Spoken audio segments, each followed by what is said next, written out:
Good morning and welcome to our services. It's Groundhog Day. Good morning and welcome to our services. You got it. Okay. So Punxsutawney Phil, I just checked. He did see a shadow, which means 6 more weeks of winter, but also he's wrong 70% of the time. So what a beautiful day today, and we're so glad you're here with us at the Unitarian Universalist Fellowship of Fayetteville. And I want you to know we're people that value diversity and equity and inclusiveness and accessibility. Can I get an amen? Amen. All right. We're doubling down on the DEIA. Not that we have arrived. We want to be more diverse, more equitable, more inclusive, more accessible, and it's an ongoing journey. So glad you are here. If it's your first time, we would love it if you would fill out one of these white cards. You can drop it later in the offering basket. It'll put you on our email list. Later in the service, we have joys, concerns, and milestones. We have people come up and drop a stone, and if you want, fill out a card indicating that and whether you want it read publicly or not. And then the folks joining us online, hi everybody, can do that in the comments as well later in the service. We've got a lot today, so I'm going to have an abbreviated welcome. Welcome. Renee has opening words. Let's have the chalice sliding, why don't we? We're not that abbreviated. All right.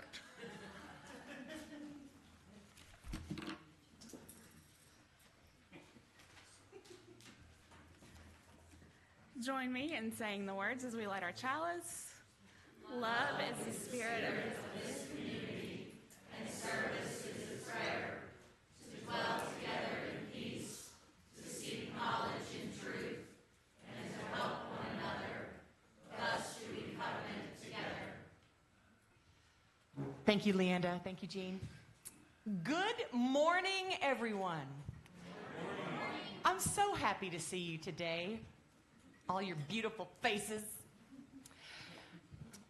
It was early in 1997. I don't remember when exactly, but I remember the feeling. My amazing twin boys, Thomas and Adrian, were born in November of 96. I was 23 when they were born. Now, unless you aren't 23 yet, you remember 23. Just barely an adult. The boys' dad and I had been actively trying not to conceive, but I was one of those 0.008% of women for whom the pill just didn't work. I've always known I was special. I'm just kidding. No, for real. I freaked all the way out when I found out I was pregnant, and Jeremiah, the boys' dad, nearly fainted. And I mean it. They had to get him a chair when the ultrasound showed us 2 little babies. No, I mean it about the chair. Jeremiah was the oldest of 5, and he knew a little bit about babies. And he at least had an idea of what we were in for. I had never had siblings. I didn't know anything about babies. I had literally never, ever been around a baby. I'd gotten a quick job at the preschool at the church where I served as children's music director, so I did learn a few things about, diapers and feedings and naps and things. But y'all, I was clueless. Thomas and Adrian are lucky to be alive. Anyway, when they were about 4 or 5 months old, early 1997, I was getting 0 sleep. I was still breastfeeding. I had gone back to work at the church and teaching piano. And I just don't remember anything about that time, hardly at all, because of the sleep deprivation. But I remember this one moment, this 3 o'clock in the morning moment, when they were both scream crying, and I didn't know why. And I couldn't make them stop. So I found myself crying too. And I thought, I even said out loud, I don't think I can do this. I really don't think I can do this. But then, I encouraged myself. No, that's not true. I told myself that I'd be put in jail if I didn't do it. The logic of a 23-year-old. But then I remember saying to myself, and this is the part that shines so brightly in my memory, they're going to grow. They're going to grow, and they're going to get bigger. And it won't always be like this. And I felt a little better. Looking back on that moment, I realized that I was offering myself some faith, some hope. I was telling myself a fact that I could have faith in. They're going to grow, they're going to get bigger, and this part is temporary. It won't always be like this. Well, and my gosh, it was true. Sure enough, they did grow up and they did get bigger. Some of y'all may remember them at 9 years old when I first began serving this church. They're 28 now. From ages 9 to 18, they came here with me a lot. They still come here sometimes and definitely identify UUFF as one of their spiritual communities. So in that 3 a.m. desperate moment, I offered myself words that I could hold on to. Words that I could put my hope on. Words in which I could have faith.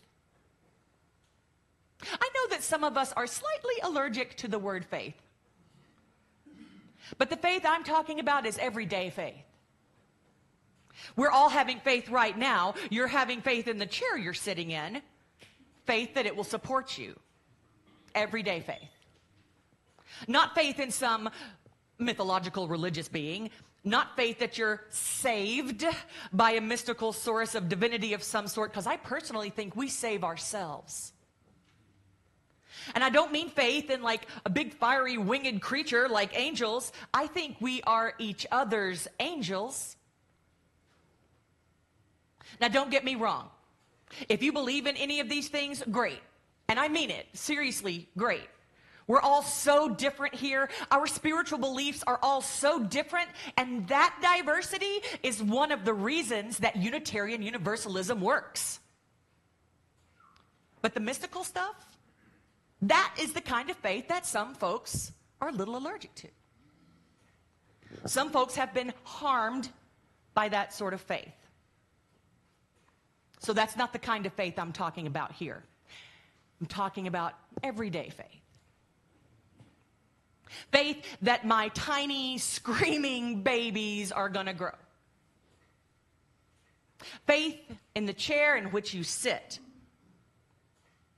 Faith that Brenda is going to put her hands on the piano and play something lovely. Faith that there was definitely an interesting topic this morning downstairs.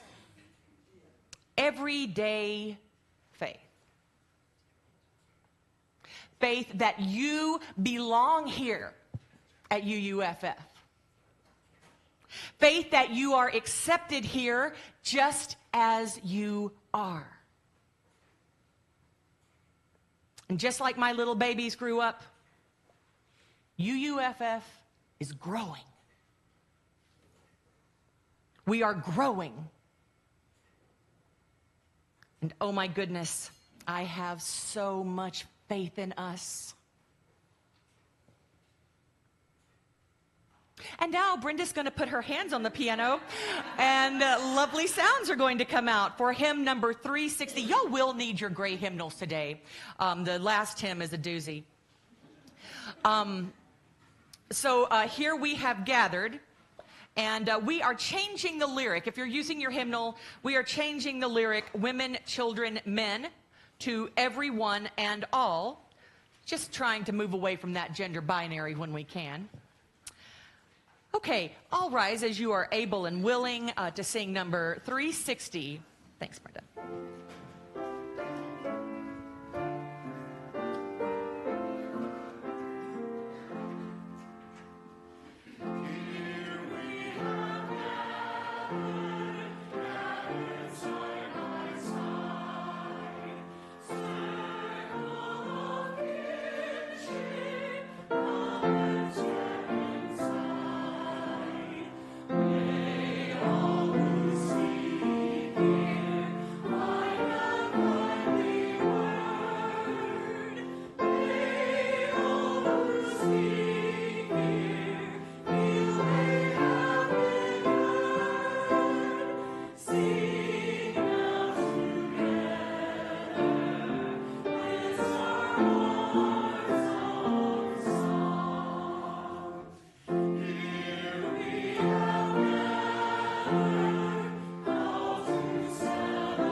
I should wear a knapsack for all the things that I carry around.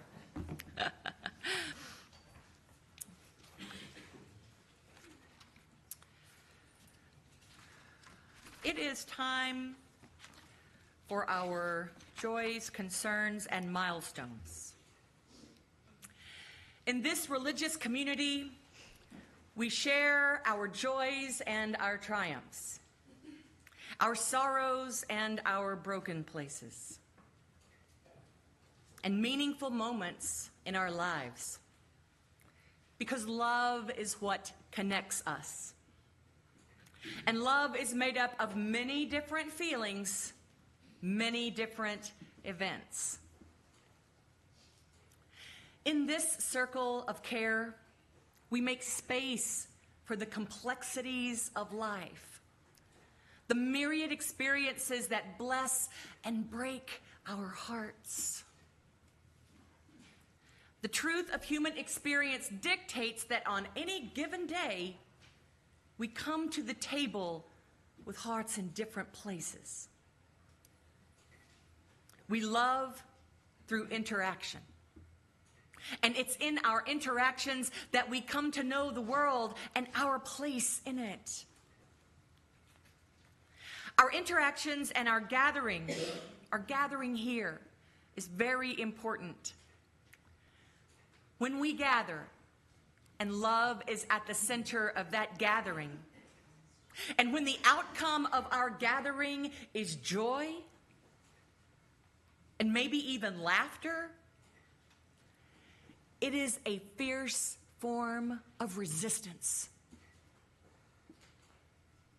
Fear and hate cannot thrive where love and joy are the norms. I'm going to say that one more time. Fear and hate cannot thrive where joy and love are the norms. Fear and hate will not be planted and grow here. Nope.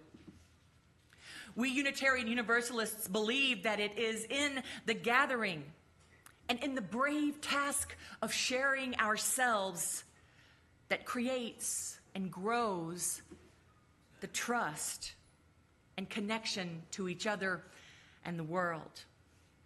And that this is how we come not only to marvel at, but to engage in the depth and movement of the spirit of life, of the human experience, of the interconnection of which we are simply but a part. And so with this ritual, not every week, but as often as we can, we are creating the space. We must create the space for this. If you have filled out a yellow joys and concerns card, you may bring it up and give it to me and drop a stone in the bowl of water by Leanda. And y'all, if you don't want to turn in a joys or concerns card, you can just drop a stone in the water. That's important too. You may come forward. Brenda, will you offer us some music?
David, are there any joys and concerns or milestones on Facebook this morning? Yeah. Leanda, will you drop like a handful of stones for our marginalized communities that are so afraid right now? For the immigrants among us that have begun hiding for their lives? For all those suffering quietly and in so much pain and anguish that we may never know?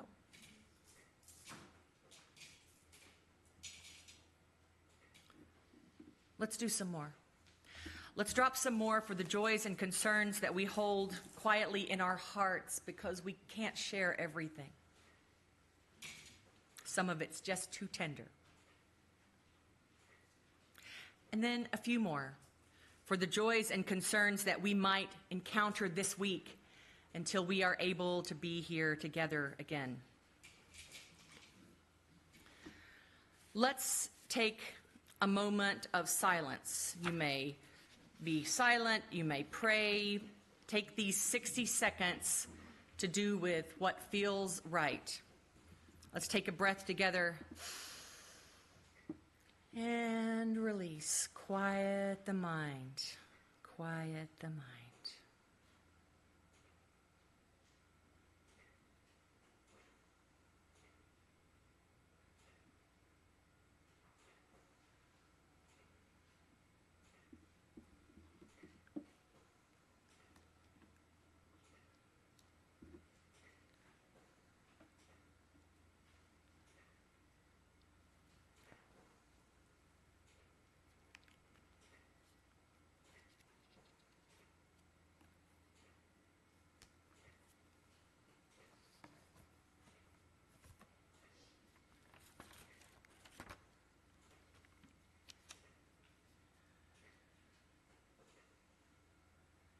Quiet mind.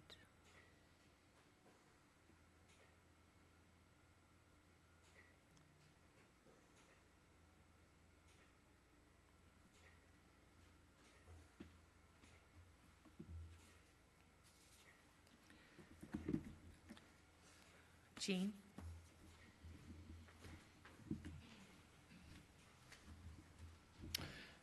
This fellowship, our staff, our building, our work in the community is possible because of the generous gifts of time, talent, and treasure of our members and friends.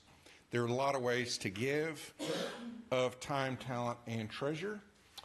Specifically of treasure, there are also various ways you can give online, bank drafts, but we like the old-fashioned way too of passing the basket, and invite you to give as you can, and also guests can drop in those white cards at this time. So we ask our ushers to come up and pass the basket.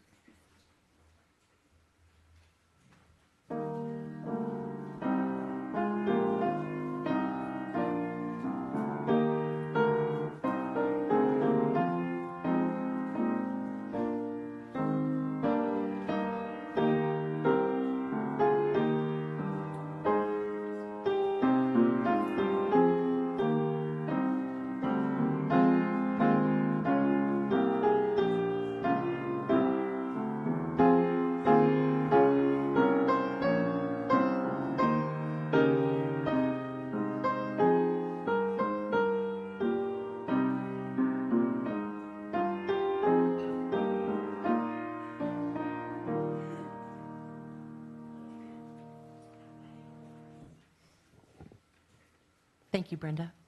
Thanks, Jean. And thanks, Leanda, for rocking the stones for me. Did most of you drive here this morning?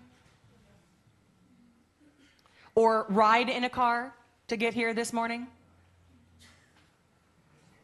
That, my dears, requires some serious everyday faith.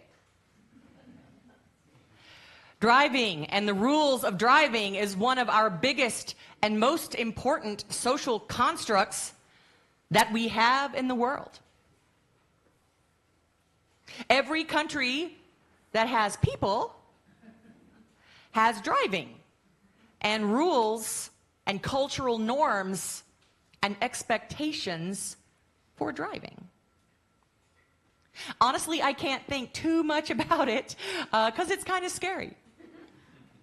We rely so much, we have so much faith in other drivers to follow the rules and obey social constructs and expectations on the road.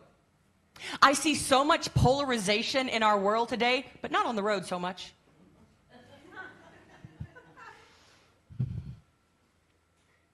That, my friends, is faith, if I've ever seen it.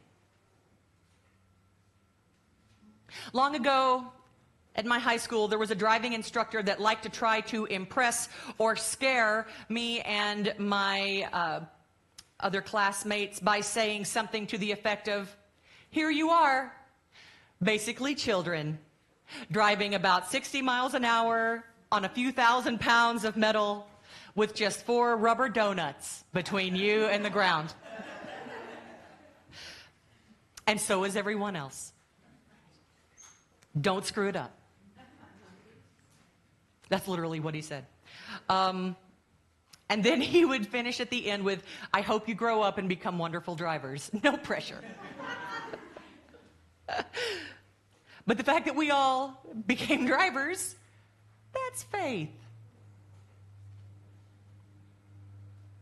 As my high school friends and I grew and grew, we did become better drivers. As my twins grew, I became a better mom. Thank heavens for growth. And beloveds, you know what else is growing? Us. UUFF is growing. You know what I have faith in? Us. I have faith in UUFF for all sorts of things. I've been here since December of 2005, and I have seen a lot.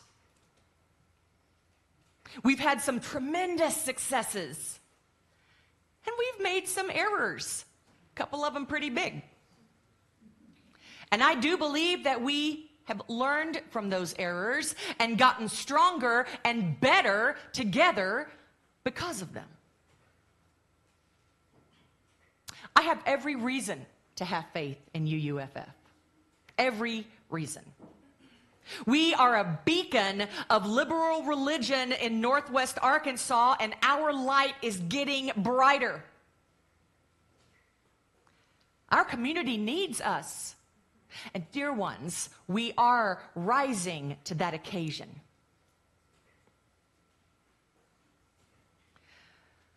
Leanda crunched some numbers and it shows steady growth. And if this trajectory continues, we will outgrow our sanctuary by the end of the year, right? By the end of the year. Quite possibly. And we also know from other churches proving it, Jean told me this, if the sanctuary is too small and folks feel cramped, they won't come and the church won't grow. And in every church community, there will be some people that don't want the church to grow because it's our little church and it's comfortable and fine just as it is. But friends, now is not the time to stagnate. If Northwest Arkansas and our expanded community has ever needed us, it's now. It's now.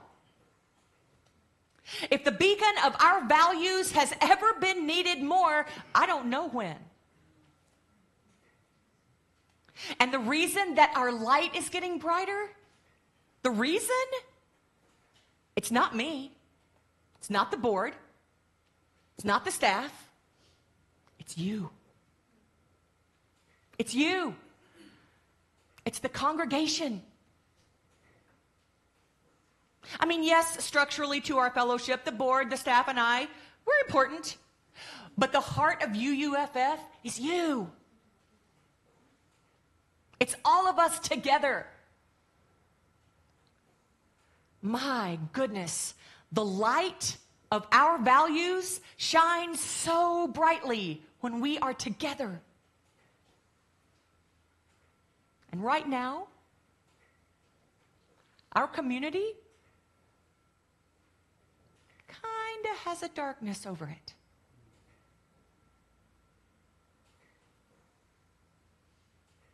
We are needed. UUFF is needed. And I have great faith in that knowledge. Our growth can be very helpful. We are certainly, as a group of like-minded people, stronger together. There's no doubt in that, but our space cannot accommodate our growth. Not the space upstairs, and not the space downstairs. Right, Brooke? Yeah. And so we have to do something. And I have faith that we can and we will. I'm excited about our future. Oh, I'm excited about our future together. I'm excited about this congregation and about this faith community as a beacon for Northwest Arkansas, our extended community, and perhaps with even further reaches than that.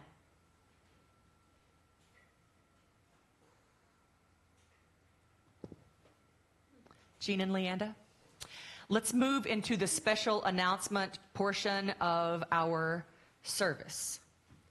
Jean, would you start us off with a little history goodness? A little history. I thought, people might think that sounded ominous. Special announcement. Really, let me just go ahead and tell you. The announcement is the board wants to make sure we can grow and has set up a group, Leanda will tell you in a minute who's on it, to start investigating what, if anything, we might need to do. It's very preliminary. We're at the beginning. But the committee thought, the first thing we need to do is kind of see where the congregation's at. So you're going to get a chance to tell us your thoughts.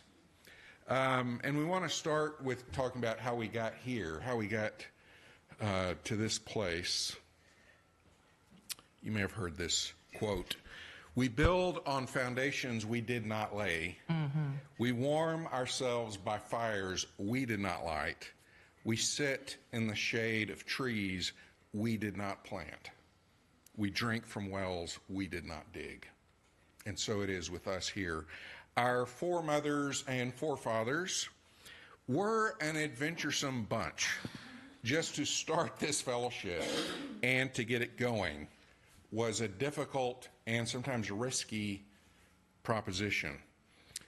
Our history goes back to January 1951, which means the next January is our 75th. Can you believe it? 75th anniversary. When a group of 35 people responded to a newspaper ad asking for people who might be interested in Unitarianism. And this group met at the Mountain Inn, which I think is no longer there, but some of us remember that. And soon after that, the Fayetteville Unitarian Fellowship, this is before the Unitarians and Universalists had merged, by the way, that's how old we are, came into an existence. A year later, the group had an average attendance of 20. So not all of those 35, became members. The fellowship elected its first president, Dr. Ralph C. Barnhart, a member of the University Law School faculty. His wife, Mary, served as the director of the Sunday school because one of the key priorities was having something for children. Before long, arrangements were made to meet upstairs at the University of Arkansas Student Union building, the old Student Union building. They met in the game room. And for a number of years, that's where the fellowship met until the university started asking us to tone it down and to not have any political discussions. Apparently, the group was making some waves, particularly about school integration. And this was controversial, and the school didn't like the negative publicity it generated, and so we decided we needed to meet somewhere else where we could say what we wanted and not feel constrained. For a while, the fellowship met in a dance hall above a bowling alley on Dixon Street. After that, in the Methodist and Episcopal student centers, but there was a desire for something more permanent, something that was ours. One of the founding members, Maud Blondeau-Born, donated some of the lots that we're on right now, and the adjacent lots were purchased to form this tract of land in the early 1960s. And a decision was made to build a building. Was it a unanimous decision without controversy? No. It was very controversial, and a lot of different thoughts about what and how this should be done. Fay Jones, who, from my understanding, never was a member, but he was a friend of the fellowship. Anyway, he drew up some plans. The fellowship decided we couldn't afford that. So some other plans were drawn up in the style of Fay Jones by a wonderful architect named Warren Seagraves that were more affordable for this fellowship. And the amount of money it cost to build this building originally was about $45,000. Wow. Thanks to inflation, so in today's money, that's $467,000. And it wasn't this full building that we're in now, but $467,000 in today's money. There were 45 members, 29 pledging units. Woo. And they somehow had to come up with that money. And there were a lot of sacrifices. There was a large gift of $6,000 from a friend, a brother of a member who was in the oil business in Tulsa. Anyway, somehow they raised that. And it involved getting a mortgage that took several years to pay off. I forgot, I have a couple slides. So this is the building being built. Is that cool? The very original building, the steel frame. And then after it was completed, and yes, you like this? All right, I can do a whole lecture on. We have more. Now, the building, this sanctuary was not as big as it is now. It was narrower, and it's going to be added on to. They did such a great job in the late 90s adding on, though. You can't see. It's very, even people that were here at the time, it's very hard to remember, and you can't see how they expanded this, but they increased the size of the sanctuary by about 50%. So this is the original sanctuary. It was narrow and long on that side, and then the expansion was out this way. Look at those chairs. Look at those chairs. They're downstairs. Some of them are folding chairs, and those old brown, hardly any cushion at all. So in the late 90s, a decision was made to expand. Y'all know who that is on the right there? Betty Lou. That's Betty Lou Lancaster, who I think was president of the board at the time. And then, I don't know who this... The architect. What a young man, whose name I wrote down here. Seagraves. Oh, no. No, it was a different... Daryl Rantis. Just a child, yes. So that area that's kind of open to the left, that's where I'm standing right now. Like, it was a hole. So this was expanded, and also the downstairs large room where our discussion group meets was built. That did not exist yet. They dug out the ground for that. So it was a major expansion that cost about $500,000. And again, the congregation raised the money, and here you see the expansion in progress, and had to change the roof line, and they also increased the size of the foyer. Since then, there have been other modifications, improvements to our facility. The Memorial Garden in 2002. Our new chairs which I love and remember that event. 2007, our better padded. Now, one disadvantage, it did reduce the number of people we could get in here, but more comfortable chairs, a little bit bigger.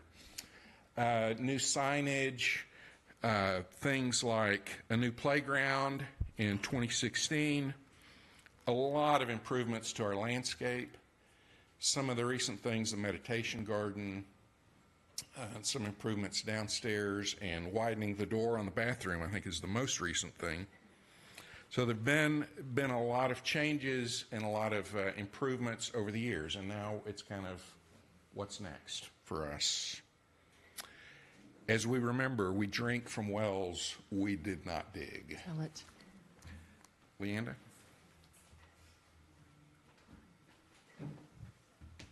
Thank you, Jean. I was so caught up in looking at your pictures that I don't have my stuff ready to go, so I'm sorry. So if you were at the congregational meeting in December, you may remember that we talked a little bit about the growth that we've experienced. Reverend A just sort of referenced it. The last time that we had a conversation like this would have been late 90s. Is that what you said? Yeah. So we're due. Let's 30 years. The rate that we have grown has remained steady over time. And if we were to maintain that average, I know we've got empty seats this morning, but we're talking about an average amount of attendance per Sunday. If we are to maintain that average at our current pace, we're coming up on a time in the near future where we're going to exceed Sunday attendance by the number of seats that we keep in this room, possibly as early as the end of the year. And as Jean said, these seats are larger than we used to have in here. So there are things that we can do to manage a transitional type of period. It's not an emergency at this point. But this is a conversation that we need to have. So to that end, the board approved a committee last year to investigate ways that we can manage this growth responsibly and the options that we might have available to us to address it.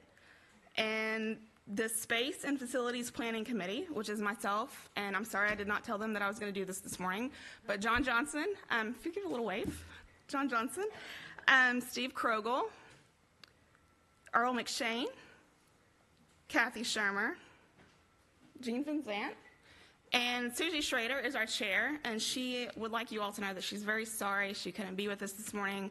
She is away at her nephew's memorial service this weekend. As a team, we've been meeting since November, and Renee, I'm so sorry. Renee has been also joining us at our team meetings and helping us plan, because who knows better about building a church than a minister, right? So, as a team, we've been meeting since November. This is a really long project, so this is the beginning phase right here. Most of our work this far has been compiling data historically, like Jean just showed you. But also part of being a democratic community is giving space for everyone's voice to be heard. So in addition to looking at numbers on paper and building plans and footprints, we also want to hear from you and how you experience and navigate your activities here as individuals. Because what makes you UFF is you. Is all of us. So what's about to happen in a few minutes is somebody is going to hand you a short survey. I know survey. I love a survey, but some people don't. It's very easy, no pressure. On this form, you're going to see 6 options. And we ask that you take a look at these options and then sort of rate them in the order of your most to least favorite. You don't have to remember what I'm saying here. There's going to be instructions on the form. I do want to pause here in case you look at this form and you read these options and they sort of induce a little bit of panic or feelings of grief. We're not making a recommendation based solely upon the survey that you take today. This is just sort of a first step. There's a lot of other factors that would figure into your recommendation, and most of that includes work that we have not even begun to do yet. So these options represent the range of possible paths we could explore, and we want feedback from you, the wider congregation, or if you're just Feel free to take it if you're also visiting. You don't have to be a member. If you attend service here, we want to hear from you. We just want to be able to factor in how we would like to move forward with our own investigation. So this can give us an idea of what interests people the most. We feel like as a committee, our responsibility to you is to consider all the options, and we only will eliminate one when we see a compelling reason that it's not going to be viable. So if you're looking at these options right now and you think, these are terrible, I have a better idea, there's also room for that at the bottom. So please fill that out.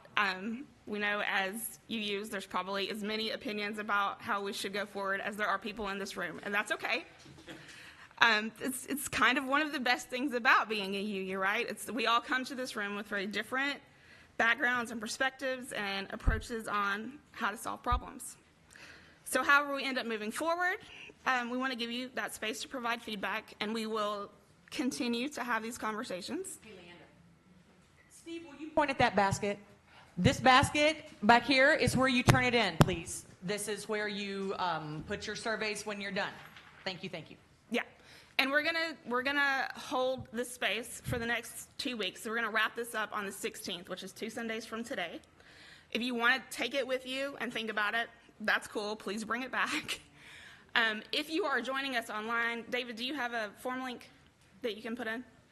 I can put it in the comments. I don't have it. I sent it to your email and your text. I will do that. Okay, it will also be in the newsletter this week, so no pressure. You will have an opportunity to fill it out if you would like to. So And we're using the honor system. Please only take it once. please only take it once. There's one per adult. What, Per member. Per member. per member, not per family. Yes, What is the lawn east of our building? I'm directionally. that would be this large area By right the here. sign, towards the sign. Right. Thank you. If you turn in the survey and you have a thought, at night at bed later this week, like I do often, and you're like, I wish I had put that down, feel free to email me or Susie, anybody on the team. We're glad to hear from you. And we're really appreciative that you would participate and provide us with this feedback. So thank you. Renee? Thank you. That was awesome. I loved what y'all had to say. We didn't plan that out together. We just kind of went for it, which is always fun. We've been wanting this for a long time. We've been dreaming about it for a long time. And now we have a perfect committee to shepherd us through it. Let's do it. I can't wait to see your answers. And, okay, we're going to give you just a few minutes, just a couple of minutes. I see some of you scribbling furiously. So go ahead and do the thing. And, yeah, Brenda, would you just a little bit, play just a little, I didn't, sorry. Renee, can I just... You can say anything you Leanna want. said this, and I think you said it, but I'm going to say it too, that this is very preliminary. This is not a vote. It's kind of a straw poll Yep. because, and there will be other surveys, I think, in this process, and if and when the congregation did decide to do something, there would be a congregational vote, which, so just for anyone who's, I don't want anyone to panic or feel like something's happening. It's just kind of getting the temperature of the congregation.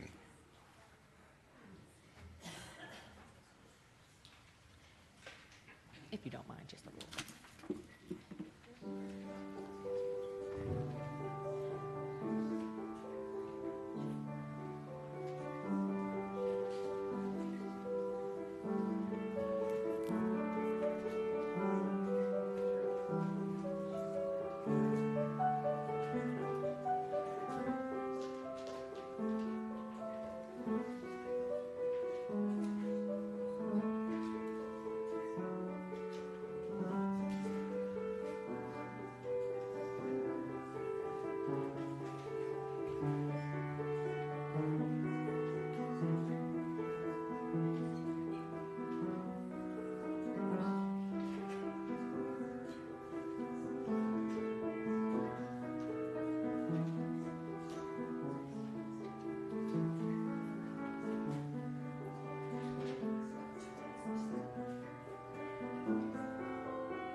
can feel it. I can feel the excitement.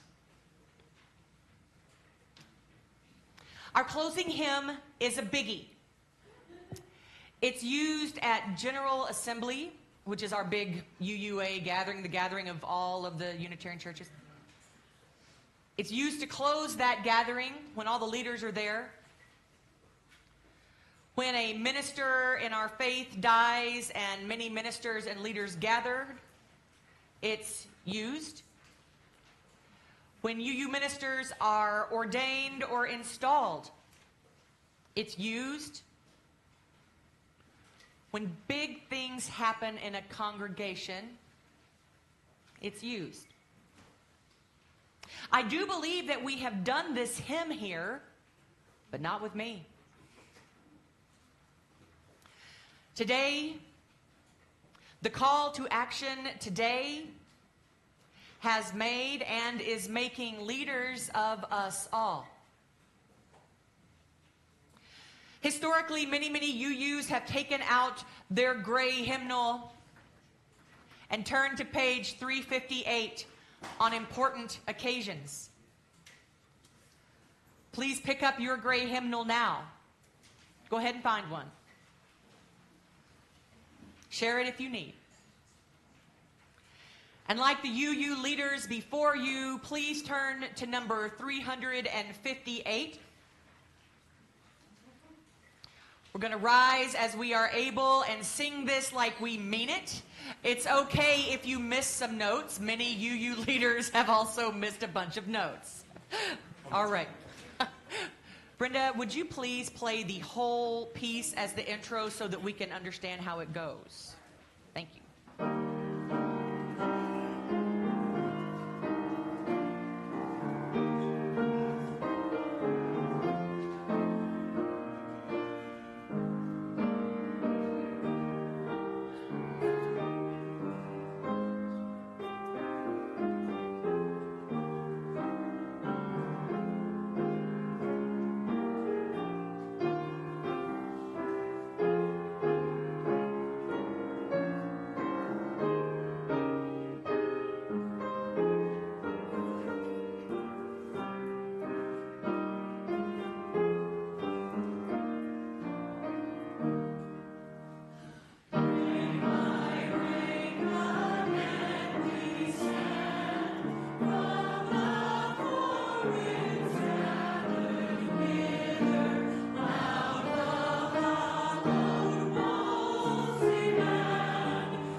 Would you say these words with me as we extinguish the chalice? We extinguish this flame, but not the light of truth, the warmth of community, or the fire of commitment. These we carry in our hearts until we are together again.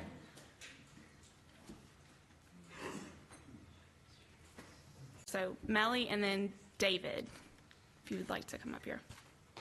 These are the announcements are in the back of your order of service if you want to take a closer look. I know we are over time, but please bear with me. This is really important to me. This is a Boots 'em On. Some of you may remember us making it last year. I'm sorry, I'm really emotional right now because this is more important than I thought.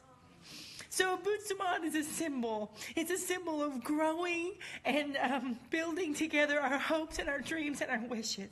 Our children made this and filled it with things from our land, from our ground here. Our oldest children have decided on a name for our Boots 'em On, but one of the things that you put inside is your hopes and your wishes and things you'd like to grow.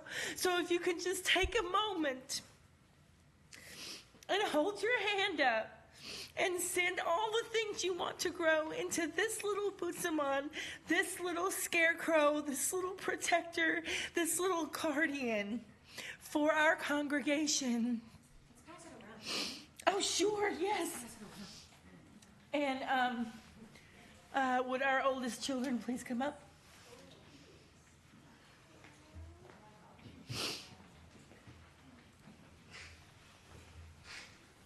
Every year, the Boots 'em On gets a new name. He is filled with the things that have grown over the last year. So they are children, literally, of our last growing season. Last year's Boots 'em On was named Crow and was our first. So this Boots 'em On will be Basil.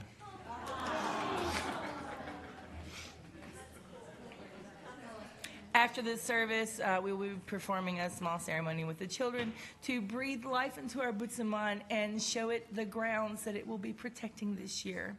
At the end of the growing season, near Halloween, in a little a tradition called Ilele Weasel, we will burn him and say goodbye to the things that we have grown.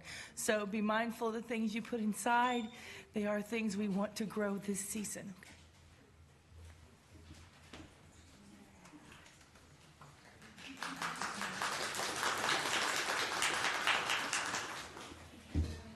We're now double overtime.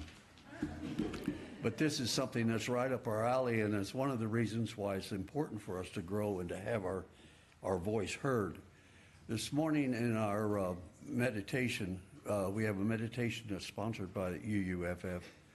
Our co-director, co-chair of that little group, Inez Polonius, who is the CEO of the Community Development Financial Institution, one of 5 of these in the state of Arkansas, who employ about 850 people who try to identify and support various community projects around the state that are needed, that fall through the cracks. Every year, and she has to apply for a grant that provides the basis for their operation. Because she is the CEO of that, she received on Monday a 2-page memo from the Office of Management and Budget, from the Executive Office of the President of the United States. The memo read in part,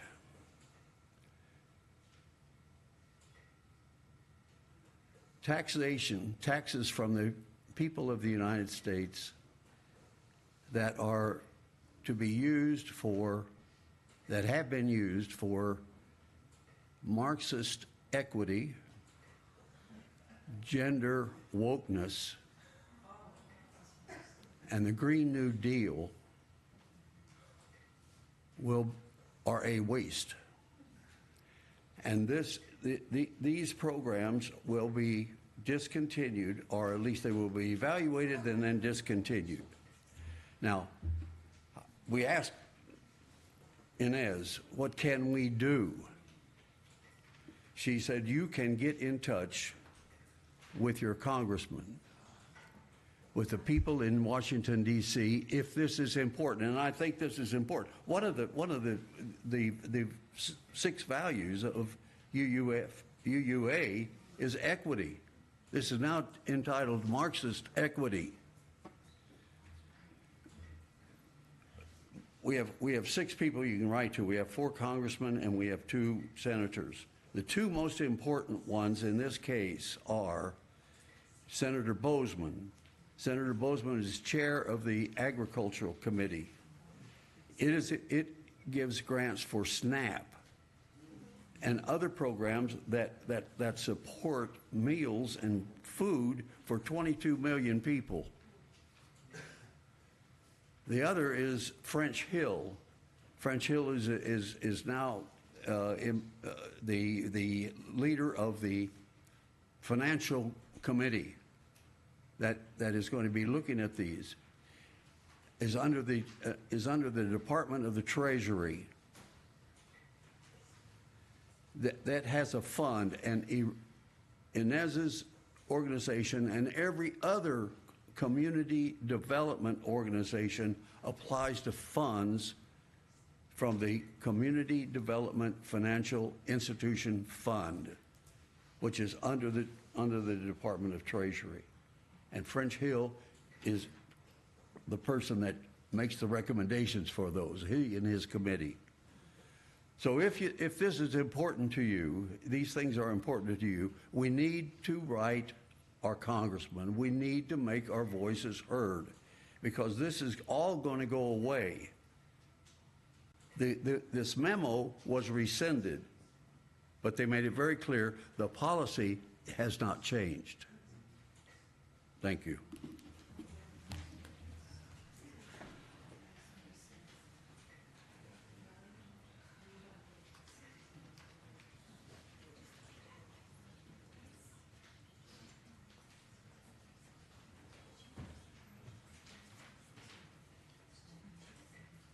What an amazing service today. Dear ones, when the world feels scary,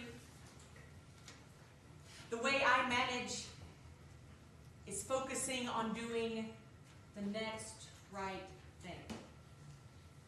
If I look too far into the future, sometimes it's overwhelming. Our job is to just do the next right thing. I have faith in you. I have faith in us. I have faith in UUFF and our growth. And I have 100% faith that we are needed here. How will we show up for this? What is the next right thing for UUFF? Ooh, no one's told you lately, I love you, I love you. Go in peace, and Brenda, would you offer us some sending music? Bye, y'all.